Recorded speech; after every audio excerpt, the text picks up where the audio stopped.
Renaissance Festival. I know this is not my typical hiking video, but I kind of want to sprinkle a little lifestyle, Colorado life in along with my hiking videos. And I'm hanging out at the Colorado Renaissance Festival this weekend with my friend Sharon. Hello. Sharon is an artist, photographer, and jewelry maker. And she, for the first time, is selling her jewelry at the Colorado Renaissance Festival. And today was her very first day. And it just ended for the day. So, Sharon, congratulations on your first day. Thank you. How did it go? It went really well. I learned a lot. Cannot say that enough. Awesome! So I wanted to show you guys around the Renaissance Festival in case you've never been to one and show you what it looks like. But I also wanted to focus a little bit on Sharon's jewelry and show you the labor of love that's gone into creating this booth, which is so interesting to watch. So I just wanted to ask Sharon a few questions before I show you guys around. So Sharon, can you talk a little bit about what your jewelry is? Yeah, so I make my jewelry out of antique timepieces. All my necklaces are made out of antique pocket watches.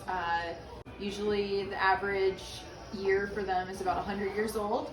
And then I make other jewelry out of watch movements and clock parts. Very cool. So what made you want to sell your stuff at the Renaissance Festival? Have you done a Renaissance Festival before, or? So this is my very first time. I used to go to the Maryland Renaissance Festival every single year, multiple times a year. I just love the Renaissance Festival. And it was always kind of a dream of mine to become a vendor here. And that's so cool. Yeah, with COVID happening and everything, I remember having dinner with you and Andrea one night, and we were talking about what we'd want to do if we could, and I said I want to do the Renaissance Festival, and just made it happen. That's so cool. And so you have necklaces, and what else do you have here? I have earrings, rings, cufflinks. I think that's it. Yeah. All made out of the thing I've been saying all day. Yeah, pocket watches and watch movements and clock gears. Yeah.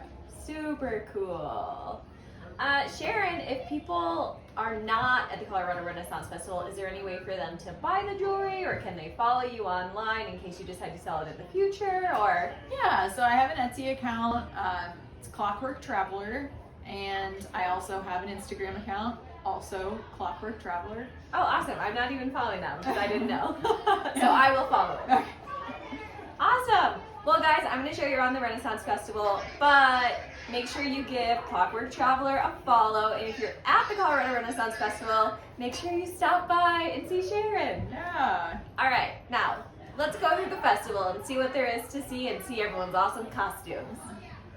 If you've never been to a Renaissance festival before, basically it's a big fair / carnival / circus all rolled into one dedicated to the Renaissance. The Renaissance took place in Europe from about the 14th to the 17th century, and it was a period of cultural, artistic, political, and economic rebirth following the Middle Ages.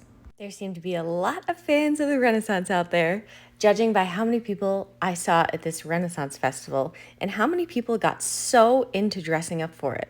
I'm not really sure how historically accurate these costumes are because you see elves and fairies walking around, for example, but people get really into it and it's a really fun environment. Once you're inside the festival, there's a lot of Renaissance-themed activities that you can do, like watching jousting or old-timey music or shooting a bow and arrow. Just expect to spend more money once you get inside because most things, aside from the shows, cost money, and even those, they ask you to tip.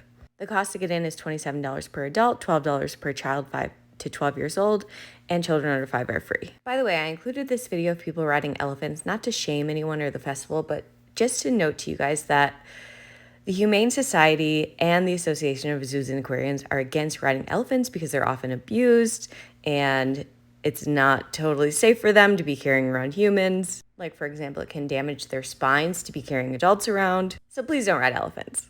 Anyway, if you make it out to the festival, make sure you stop by Clockwork Traveler, and I hope you have a great time.